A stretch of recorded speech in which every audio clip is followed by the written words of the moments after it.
Hi and welcome. It's Chris Doubt at the SI Experience. Very excited to have you all here today. We've already had comments already from everybody, but today we are getting to know our team, our units, and more importantly, the people behind what makes SI and the SI team and the SI family so important. So today we've got a lot of interesting material we're going to be talking about. We're going to be focusing on Liverpool. We're going to be talking about why, the how, and more importantly, how to execute effectively for investors. So today we've got, I'm very excited to bring them on. It's Charlie and Anita. Hey, Charlie. Hey, Anita. How are you? Hello. Yeah, good. Nice to be here. So this is the duo of power. I think it's Yeah. They work amazingly together, and so welcome to the SI Experience. We've already got some comments already, which is great. So I'm sure people will be happy in saying hello. So just to sort of for everybody on the call. So Charlie and Anita are based up in Liverpool area. These guys are, I can say, are amazing in what they do. They have very much created multiple businesses for themselves, and now from their perspective, they do have lettings business. They've got building teams. And they very much now are working with investors in a formal context now with SI, and are one of our very proud SI sources. But so welcome, thank you so much. Thank you. It's great to be here. So we're going great to be part of SI. Pleasure. So we're going to have some good. There's going to be some serious topics of conversation today, but at the same time, we're going to have some good fun. So we already got some comments from Tim saying good afternoon. Hi, Tim. Always. Hi, Tim, yeah. And we've already had comments from David saying, is it going to be recorded? He's got other things to do. I'm sorry. So yes, you can all record it later on. So David can always contact us directly through SI if you got any questions. Exactly. I don't even need to see anything. I appreciate it. So what have we got today? So with all the we've got growing people coming on. We've got the investors who obviously want to know a little bit more about areas of the UK. SI provides that through verified sourcing agents and the platform for them to execute with them in a secure environment. So what we're going to do today is you guys are based up in Liverpool. We had a very exciting and really good Manchester webinar with one of our Manchester sourcing agents, but obviously up in the Northwest, it's seen as a very attractive area for investing here in the UK. And that's not just for UK investors, but also international investors looking at the UK and then looking at different areas. So we're going to get into that today. And I think we've got some really good information for everybody to understand, a little bit more insight into it. So, so from your side, why don't you just tell us who you are and what you do on a sort of a day-to-day basis? Yeah, I'll let Anita speak first about who we are. My name is Aneta. We are a young property sourcing company based in Liverpool. We focus mainly in Liverpool because this is what we know the best. Liverpool is an amazing city. Everybody knows where Beatles came from. So it has a very nice historical and musical background. People just come to the city all the time. Young professionals, students every year, lots of tourism. So here is a great opportunity to invest to properties because there is always demand for housing and accommodation. Yeah. And from your side, and again, this is sort of what we, when we're either teaching with people, experienced investors or people wanting to get into the investment sector to diversify their investment portfolio. So whether that be international investors or UK we mentor, we always say to them, at the end of the day, where do most investors invest? And the typical, is in cities and towns where there are people, and more importantly, why are the people there? Jobs and industry. And obviously, from your side, what you're just describing there is you've got different facets. The student market, professional market, blue collar market. Exactly. The Liverpool City is going to invest heavily in the future. They are going to invest into the infrastructure. They are going to build a new TV and film complex. They are going to build a new £500 million stadium for Everton. So there's just money is blowing here. Yeah. And like Aneta mentioned, Liverpool can accommodate up to 70,000 students every year. So there is a huge demand for student accommodation. Like any other UK city, Liverpool got massive income of people from abroad just to get a job here. In Liverpool, we've got loads of business parks where we have huge warehouses like Royal Mail, TJ Morris, where these warehouses need young working professionals to work, and this creating a lot of people coming in Liverpool and looking for accommodation. And what I wanted to highlight to everybody is, and again, when we talk about understanding the dynamics of areas, so there's Liverpool and then there's Liverpool, and this is where I think a lot of people, it's the same with where do I invest? I invest in London. No, I don't invest in London.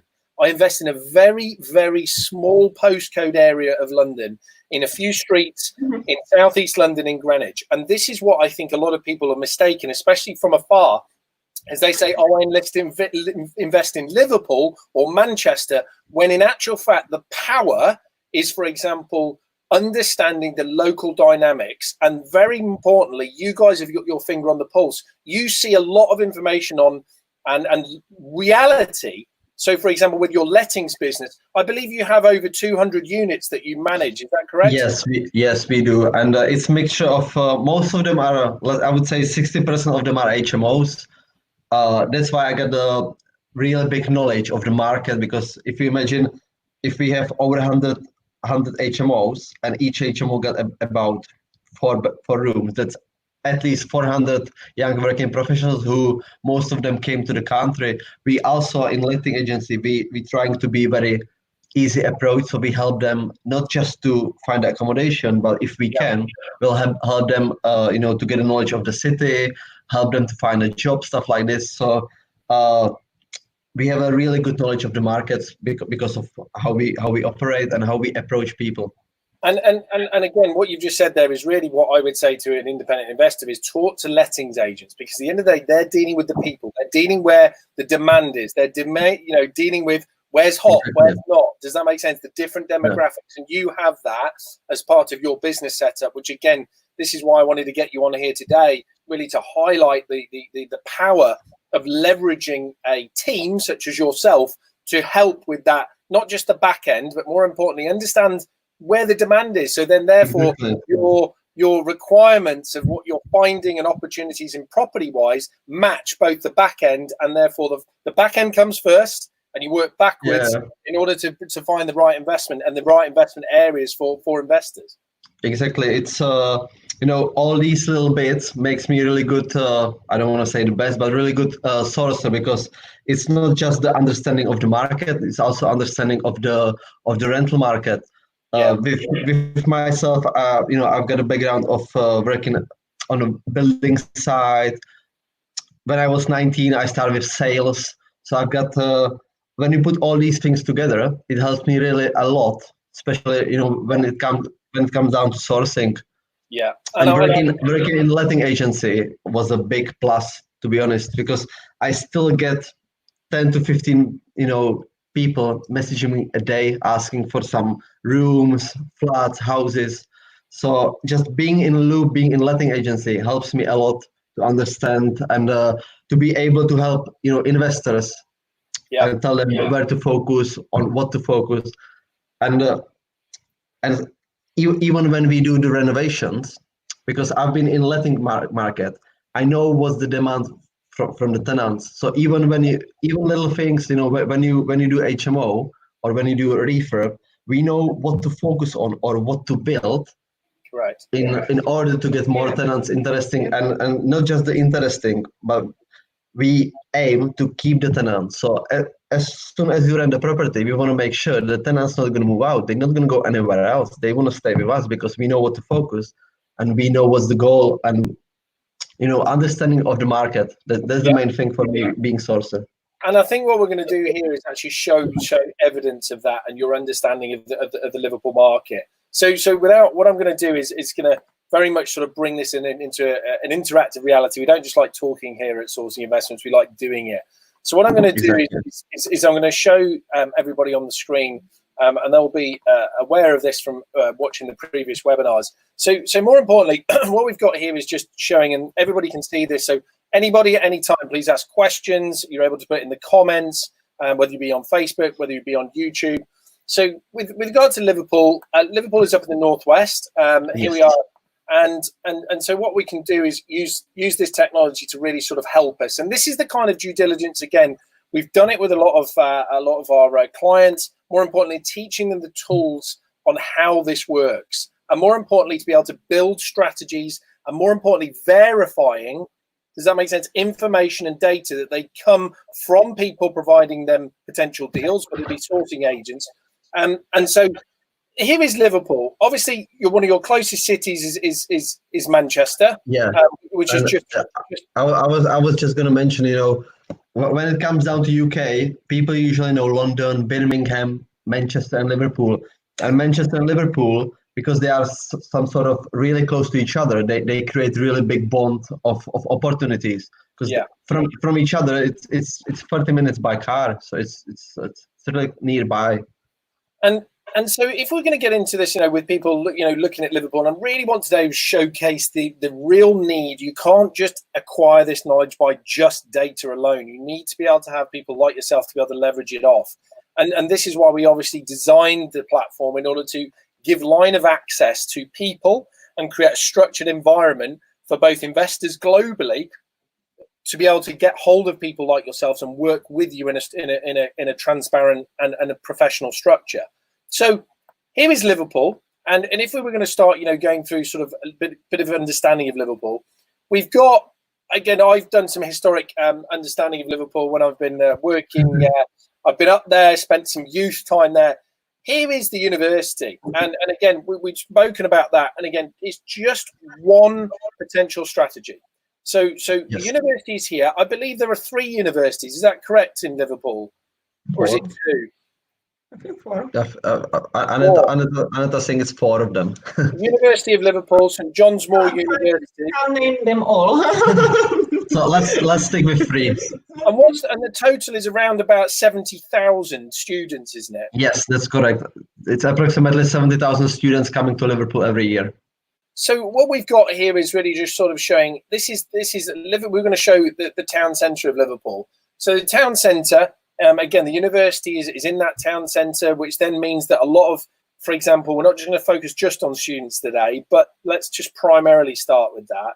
We're talking about it's in the town centre. And I know that, from being a student, which feels like 8 minutes ago, but actually it's about 20 years ago nearly, is if the town centre is where the university campus is, that is not where the students live. One, because it's so highly expensive to live there. They will normally live in areas a little bit further out. So we will go into that if that is a strategy. And for yourself, from the student market, and have you seen a flat demand, or is it more in line of HMOs were then built? Is it now the quality of those HMOs needs to be better than it used to be 8 years ago?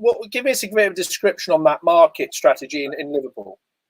Yeah, like you say, I get a lot of investors and clients who just thinks, let's get some HMO done and it will do. But the market's getting really competitive last couple of years, especially with HMO market. So you really need to be on the top level. You need to be on the top level to make sure that your HMO, and it doesn't need to be HMO, any property in general, you need to be on the top level. Otherwise, the competition is just gonna roll over. It's sorry. And I think, Charlie, when we talk about top level, you're talking about a quality product that is attractive for those types of individuals. And I would turn around and say as well that, I've seen a very much a change in student behaviour. I have a substantial portfolio down in Plymouth, but it still follows the same process, which is 10 to 12 years ago, there was not really the word ensuite was not needed in a student HMO market. Now with phones, with people isolating, not just because of COVID, I think that's a word that but we're talking about people aren't connecting as much, and so the demand for social interaction has diminished, I think, in the general population. So people now want their own space, their own privacy. They want, high speed broadband in those areas. And so what you're saying is you need to have a quality product, but from an investment perspective, you don't just do that blindly and pay for the best. You still have to be in the right area. You still have to be buying it at the right price, because there's no point in massively overspending on something if you're 20, 30, 40% over the actual value of the property, right? Yeah, that's correct. There is certain areas where you can do like student accommodation. I'm not gonna advise my client to buy HMO somewhere in 30 miles from university just because I want to make money. It makes no sense. So obviously, I would always advise the best area to invest. So it's here not, we are not. Yeah, go on. And what we can show, Charlie, right, is just some areas. So I'm going to take away the roads just for now, to sort of really give. So we've got the postcodes, and we're sort of saying, and this is just general guidance. This is not saying that this is the only strategies that work in these areas, and that's for the people listening and watching. Is we've got the town centre, we've got the university. One of the areas that we've discussed previously is L7, and here we've got some data that again, this is not just about opinion. It's not just about it's being able to back what your agents say, etc. But here you've got the example. You've got a yield area of 10.3% on average, but you can see why that is probably working, right? Because it's very close to the university. It's not far away, and L7 you said is definitely, it lends itself to that student multiple occupancy market. Absolutely. Just like you said, it's nearby the university. It's close to the city center. And especially L7, there is loads of shops around just made for the students. Loads of Asda's, Lidl's, those shops. For just there is extra shops because there is a huge demand for students. So the area itself is changing to be able to accommodate more students. There is a certain streets where you have only student accommodation. There is no families at all. And from your side in these areas, with has Article 4, for example, with HMOs and has that affected, from what you've seen, the ability to create new HMOs in Not in L7. I know there is Article 4 coming into this area, especially Kensington Fields, which is just above this university, and it's coming into place end of 2021, beginning of 2022. So now this is one of the last chances to invest into HMO student market in L7, because sooner or later council will just say stop, we can't have any more HMOs. So literally this year 2020 is the best time to invest into this area, because in 12 months time there'll be no chance to get any HMOs. And again, this is the detail of understanding the local and leveraging it is we've got another area really close, right, which is sort of L6. So L6 is really close again, but, and here's the but, what you've said to me, for example, and what we're going to talk is there's a slightly lesser yield here on average just from the data, but that's a very different area. Again, similar type of strategy related to multiple occupancy, but it's a different area for demographics. So just explain why that area is and who's the demographic there, if not students. Yeah, it is. L7 is really close to the universities, and L6 is more for young working professionals. There is really good bus routes to the city center and also local business parks. That's why we get a lot of people asking for L6. Also, there is a slight change or slight difference in the pricing, where L7 is, because it's more popular for students, it's a little bit higher rental than L6. So L6 is more affordable for young working professionals, where they're looking just for HMOs. Understand. Again, just, this kind of information is just, to me, gold, at the end of the day, and it should be. But again, you don't just pick this up 5 minutes looking at a few spreadsheets, etc. Exactly. And again, if I zoomed out a little bit, we've got some other areas, again, we wanted to sort of talk about, and we were going to talk about, again, just a little bit further out, your L4 And again, if we just look at this on the screen now, which is really interesting, we're seeing slightly different strategies that are working. And here, your recommendation is sort of that L floor, and it's again not the only. But if I zoom in here, I can kind of you've said to me serviced accommodation, HMOs for blue collar workers, but serviced accommodation. But again, is that because of this little what's the word, building, for example? Yes, that's correct. It's crazy how football can influence market. Yeah. And back in 2005, when Liverpool won Champions League, next year there was increase of 25% of tourism coming into Liverpool. So wow. Everybody wants to see the stadium. Exactly. Liverpool Stadium, like any other stadium, they do Liverpool tours. So even if there is no match, you can still see hundreds of people just queuing at Liverpool Stadium just to see it inside. And for the service accommodation, because Liverpool is so successful, they play a lot of cups. They play Champions League, Premier League. I'm not going to name all of them, but there is a lot of competition, and that's mean Liverpool play at home a lot. Yeah. When Liverpool play at home, I'm a big fan of Liverpool. So when I go to the game, you can see 100,000 people around the stadium. Liverpool can only accommodate around 60,000, and another 40,000 people just standing at the stadium and trying to get the tickets. Yeah. It's really crazy how football can influence market. And I know a lot of people who do service accommodation in this area, and if you get really good property, and if you know at least 50% how to manage it, you can make loads of money.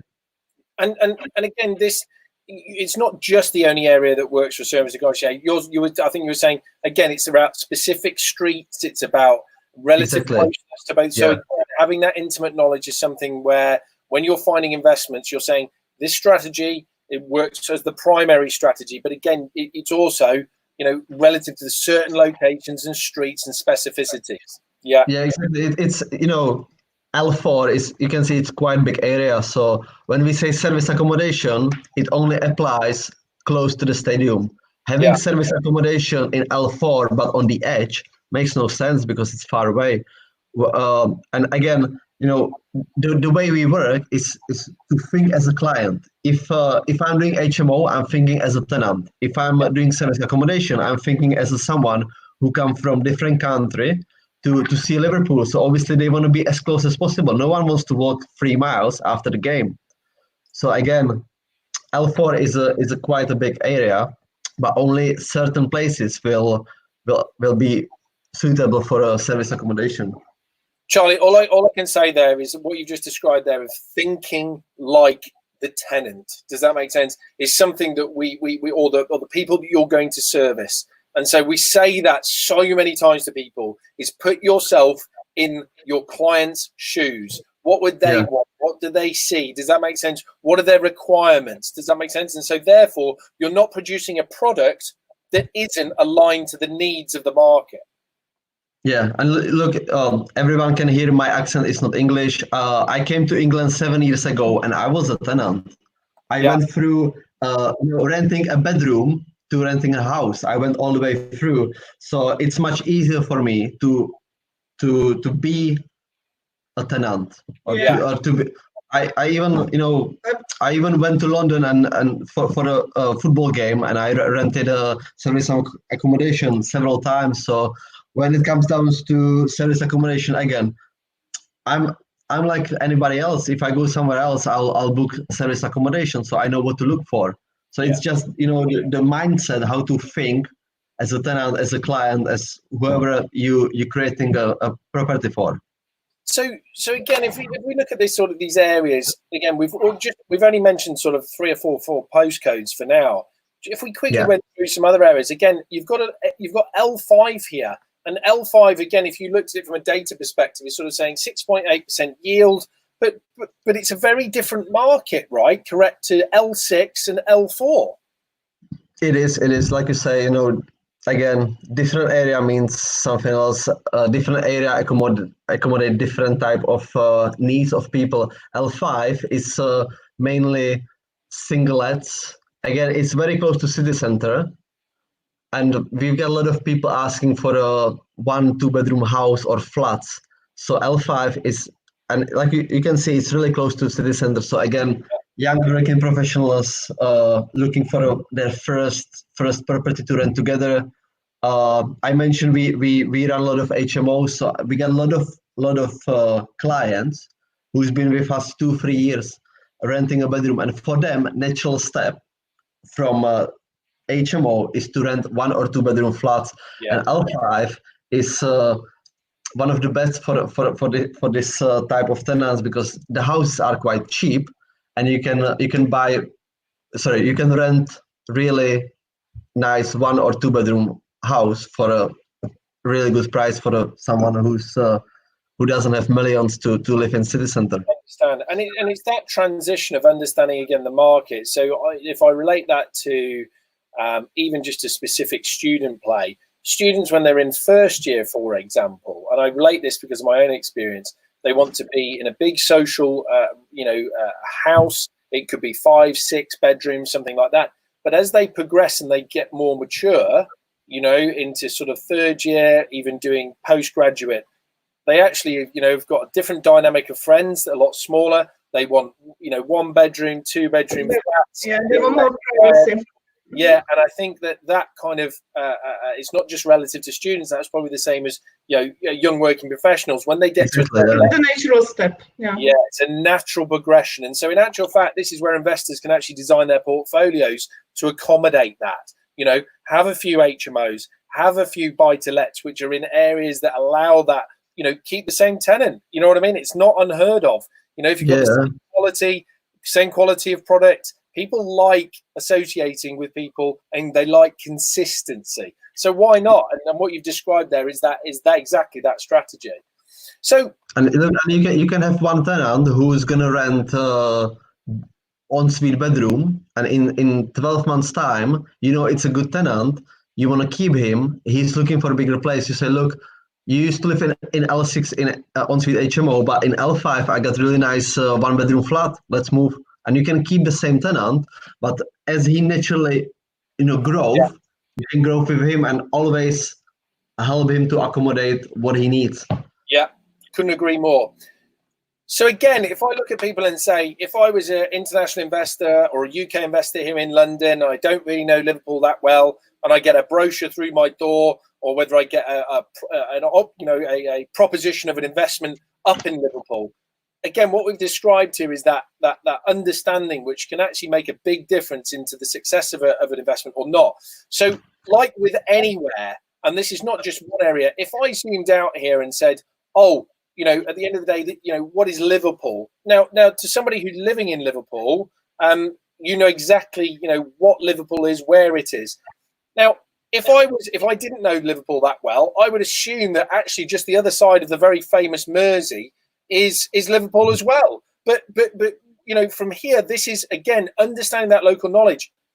We put this in red because as a general play, it's not saying it doesn't work, but as a general play, even though the yield here is around about 7.5%, what's your advice as why this is a no-go area? Look, like any other city in the world, you have really good areas, and you have some, I would say, dodgy areas where. I would say this is Harrow in London. So the other side of Liverpool, in general, it's called Wirral, and Wirral is split into different areas. We have a Birkenhead. Birkenhead is more, social living. It's like I say, it's a kind of dodgy place where you have loads of social living. Lot of people who just don't work, living on benefits, stuff like that.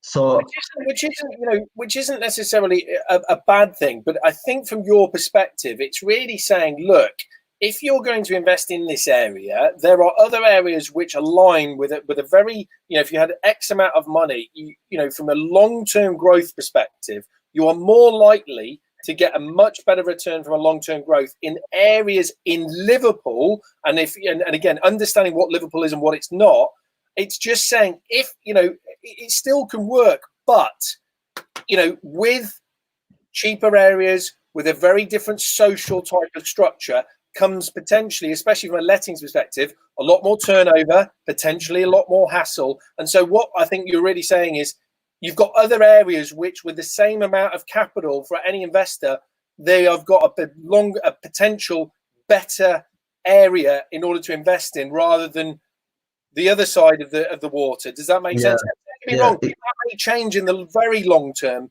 but as it stands, we're talking about today, your advice is there are better areas, not just because of, you know, to have from an investment perspective to be in.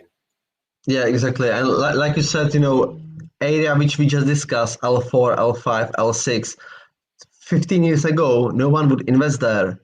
But as the market change, these are the areas which are there is the biggest demand at the minute.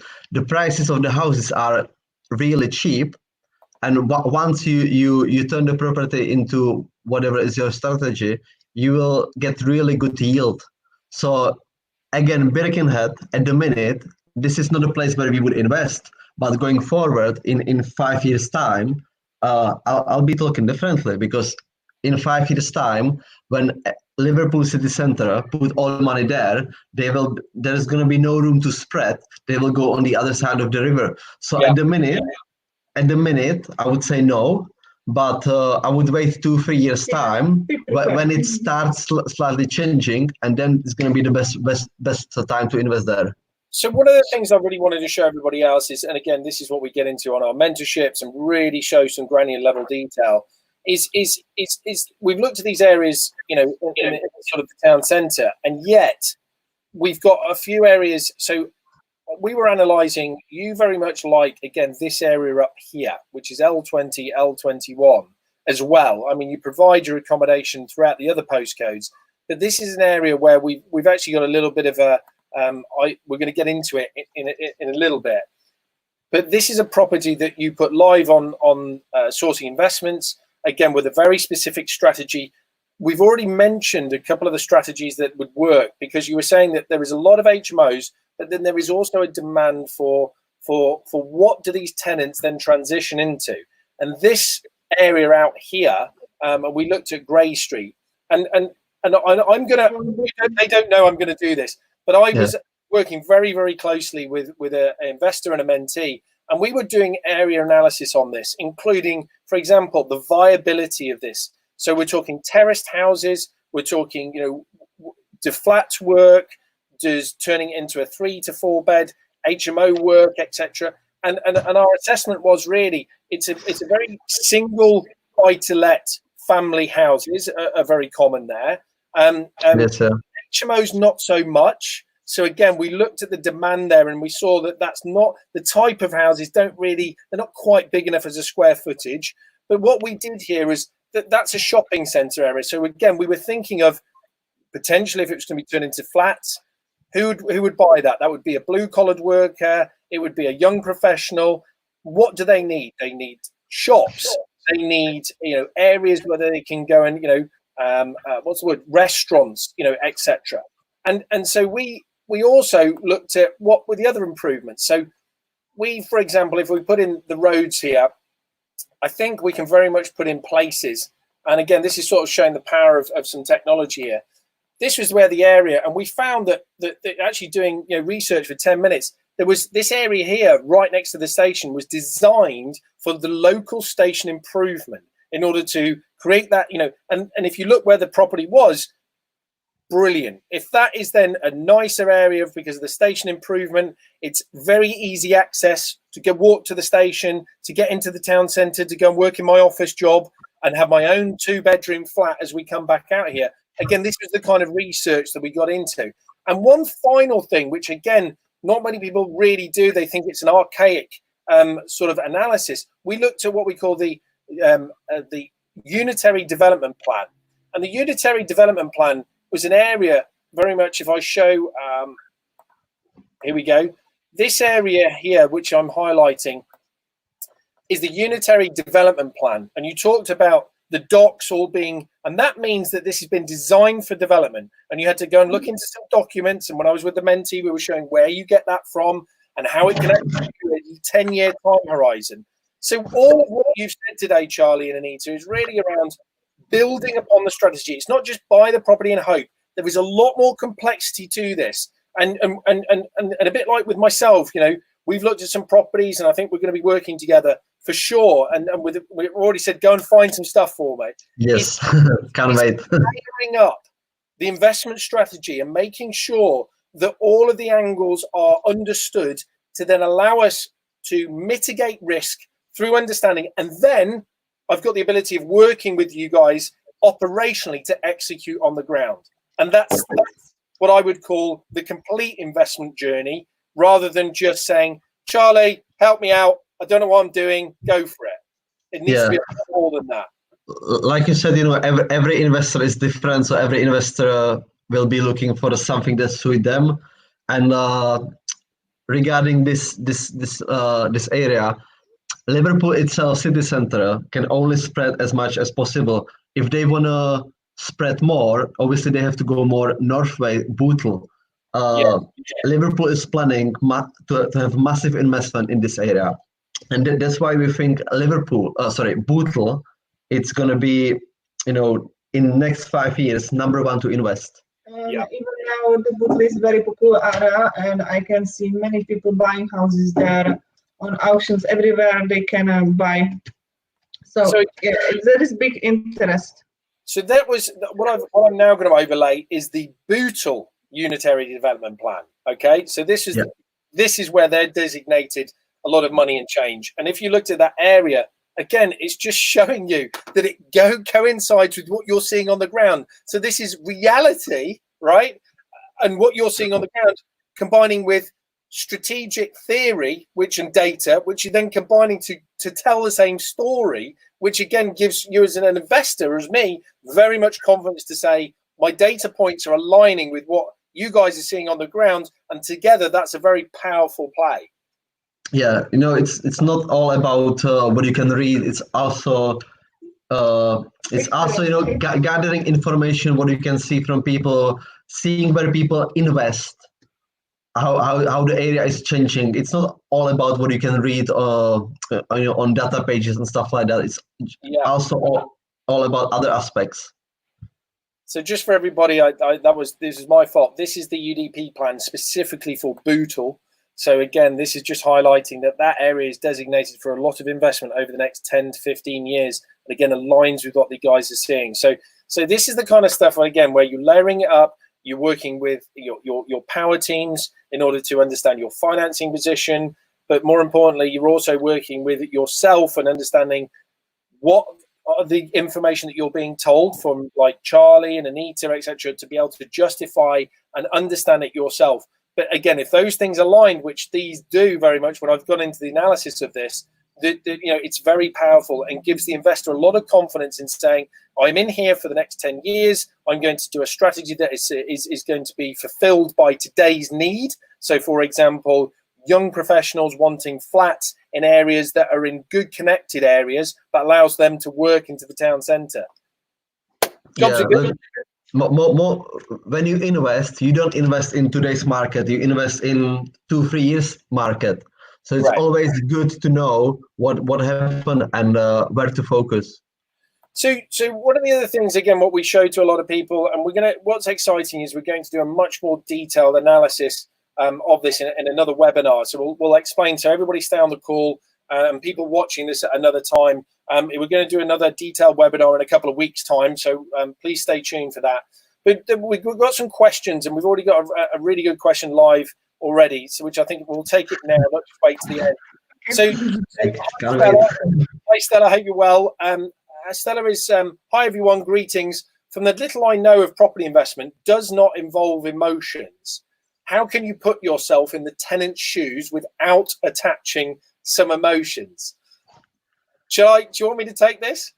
From it, I know does not involve emotion. It depends. Every investor and every sourcer has their own strategy and different way how they work. I was thinking about this three days ago. When you have 100 sourcers who do the same thing, if you're gonna replicate, you're gonna be 101 sourcer.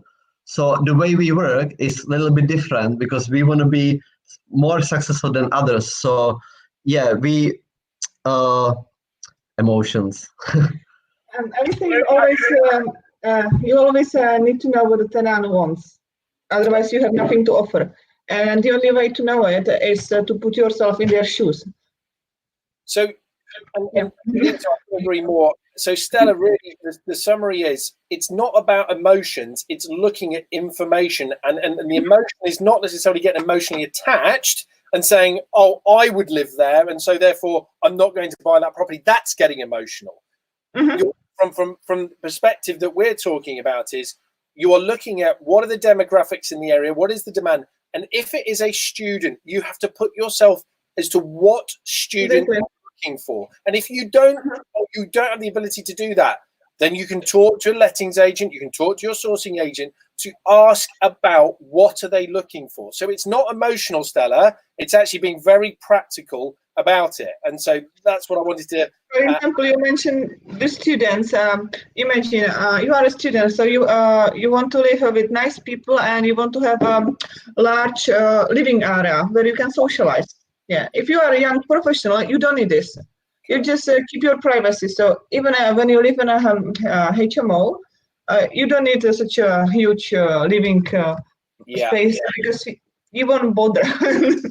So again, data combined with your power team, combining with, this is you as the investor combining all of this to be able to, you get comfortable with your decisions. And so again, I would love to be able to wave a magic wand and give you, give experience and etc. But I can't. You have to learn this, and you have to also be able to learn how to work with teams in order to get the information that you require. So I think from my side, we could talk all day, and I love this. These guys are very passionate, and we haven't even got through loads and loads of stuff that we got to. Time's flying. So this is why I think what's going to be really good. What we're going to do is we've got a load of people on the call, watching us live, which is outstanding. And so what we're going to do for anybody watching live or for anybody watching this in their own due time, we're going to and again, we can do this at the end, but we're going to offer an exclusive webinar. Just to give you an idea, we did this for Manchester, which again is up in that area, and we said it was 30 people, and I think 72 people turned up. We had to extend it. So again, it was quite a lot. We did it as a one-off. So what we're saying to everybody is, if you really want to be understanding a little bit more about Liverpool, getting into the real granular level detail, we'll do some live analysis. That webinar is available now, and we're going to be doing that on the scheduled date is Friday the 15th. It's for 30 people only, and that's and you can register for that, sourcinginvestments.co.uk/webinar3. And I think the feedback that we got from looking at Manchester and really utilising, Charlie will be there. We'll have a couple of mentors going through with it, and more importantly, this is about now getting into the crux of it.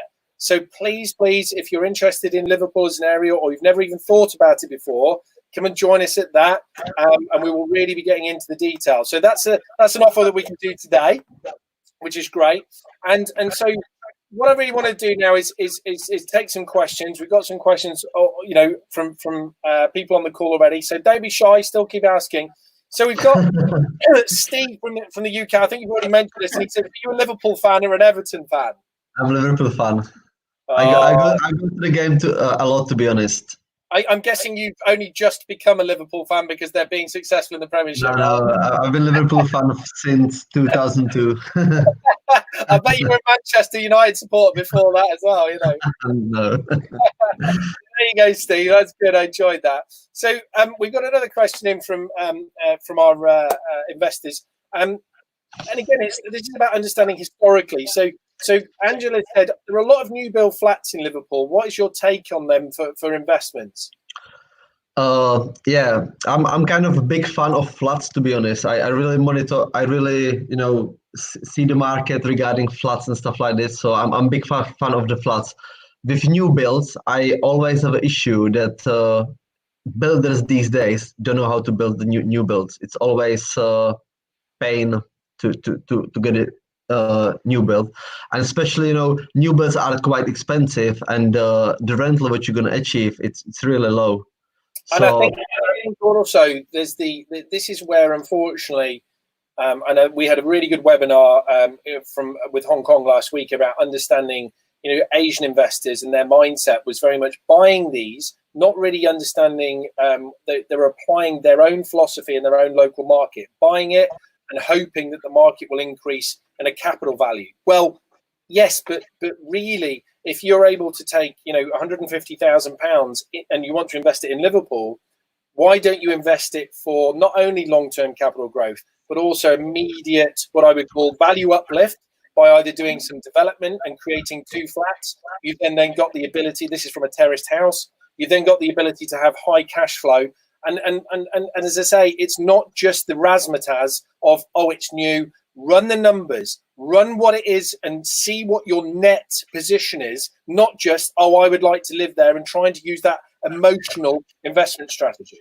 Yeah, another thing with new builds is, especially with flats, they are quite expensive. Like I mentioned, we operate with over 200 properties in Liverpool, and we've got a lot of tenants who wants to move in from shared accommodation to 1 or 2 bedroom flat. But the new builds are quite expensive. If you imagine you are a young working professional who's looking to take another step in your life journey, then you want to rent something you can afford. 1 bedroom flat in the city center for 750. It's not something you would be interested in because it's too expensive. But on the other hand, if you got in L6, you got 1 bedroom flat which is 550. That's £200 a month. That's 2,500 a year. And the distance between L1 and L6 is 15 minutes by bus.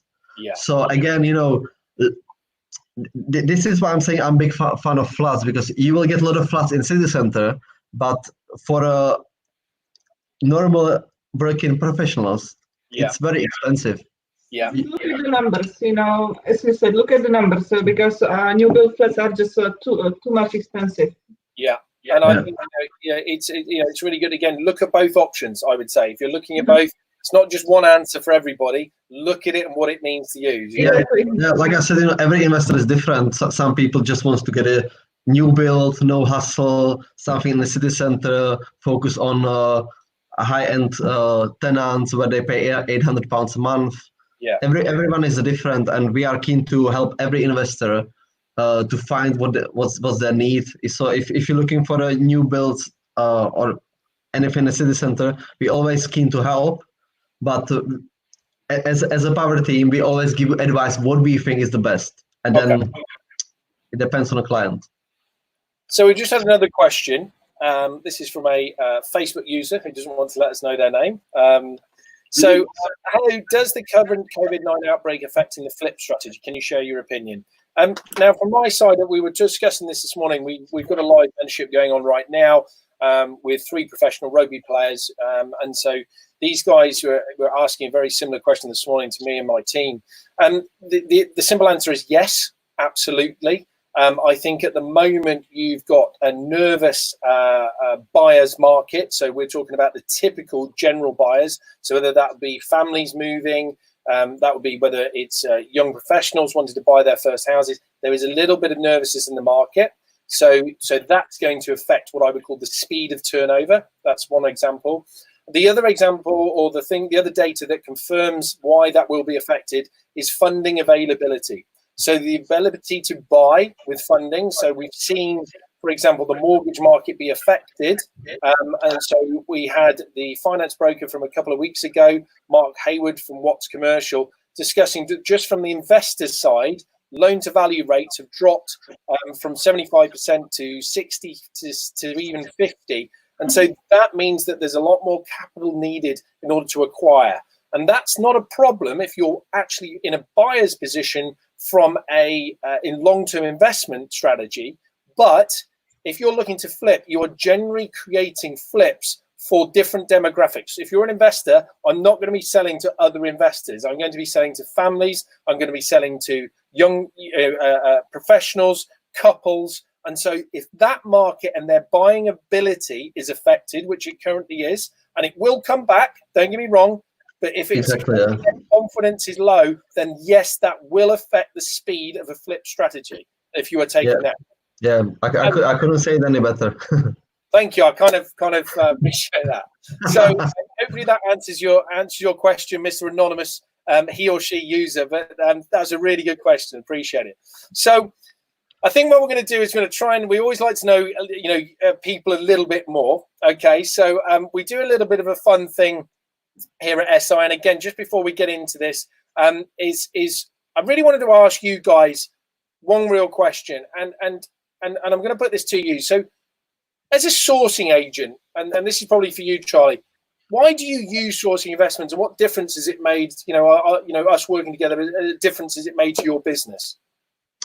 So why I'm using SI? I really like to work with clients from overseas. I think if you invest with someone overseas, you have to create some sort of bond and trust, and that's something I'm always keen to do with investors. So this way, I can connect with someone from Hong Kong, Sydney, Berlin, whatever, and we have to trust each other, and this is what I think is most important in a business. Create some sort of trust between each other. I always find investors, local investors, not working on the same level. They always come and check all the stuff and things like that.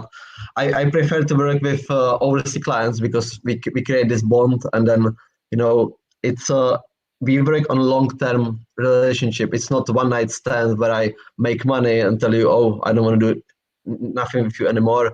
I'm more about trust and working with people, being honest, and working on long-term relationship. And with overseas clients, this is, I don't want to say this is their only option, but it is.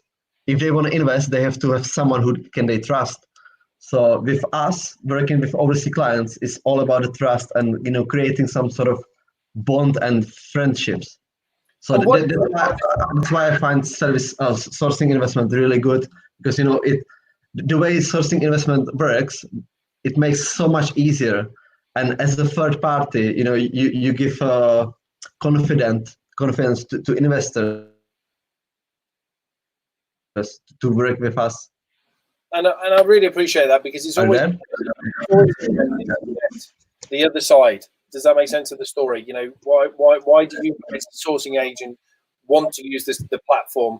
And I think you've sort of touched on some points. You can work with multiple people on multiple properties. It allows you to have that security of money movement yourself, of working with new existing investors. So there's a multitude of tools that we have, which I really appreciate. So I'm glad our hard work is and support. I think we are independent, and so we give the sourcing agents the support, but also very much the investor support. So together, hopefully, you can make some beautiful investment music. Exactly, yeah, and it makes massive difference to my business, because most of the time I've got a construction company, so most of the times I was dealing with just constructions, and I was slowly doing sourcing. But with SI, it helped me to focus on what I really want to do, and that is to have a full package, bespoke service. What do you want? And from the beginning till you got all the tenants, we take care of everything. Right. And with SI, it's really easy to do it. The platform, what the platform creating, it's really helpful for both. It's not just for sources; it's also for investors. I think the way it works, it gives confidence to people. Brilliant, I appreciate that. Means a lot. So, right, we're gonna have a little bit of fun. Wrap this up. So, they don't know this is coming at all. So we're going to put you on the spot, and we have a thing called the quick fire round.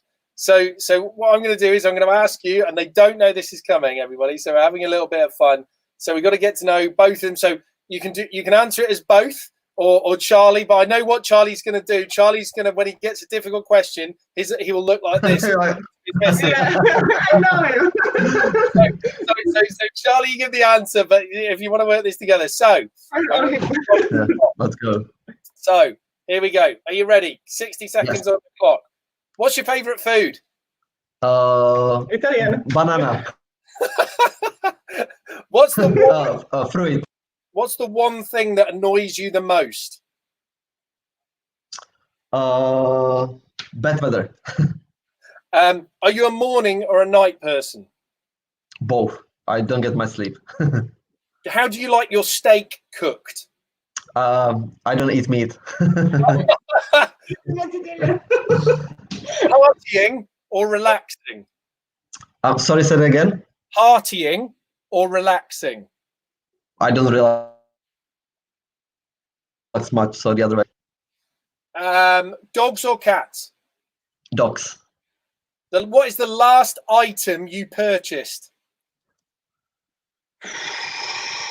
Last item I purchased, it was probably a drink I bought yesterday when I went on a viewing. On a scale of 1 to 10, how cool are you? 11.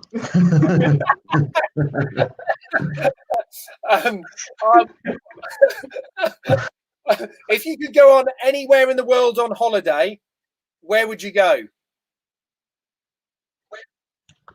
I would probably go into probably Switzerland. I really love the nature and the trees, so I would probably look somewhere in a forest Nice. with no people and no phone. What color is your toothbrush? Black. And the final question, what would you do if you didn't have work tomorrow? I would probably relax and play with kids. I have to be in the gym. Or I would The wife's there. I like that. That's well done. No, good job. Good job. But thank you so much. Really appreciate your time. It's I hope everybody's enjoyed it. We had some really good questions in.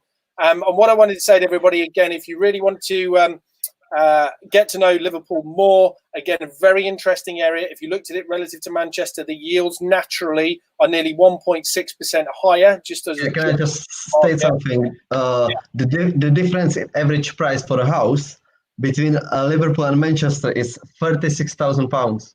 So Manchester is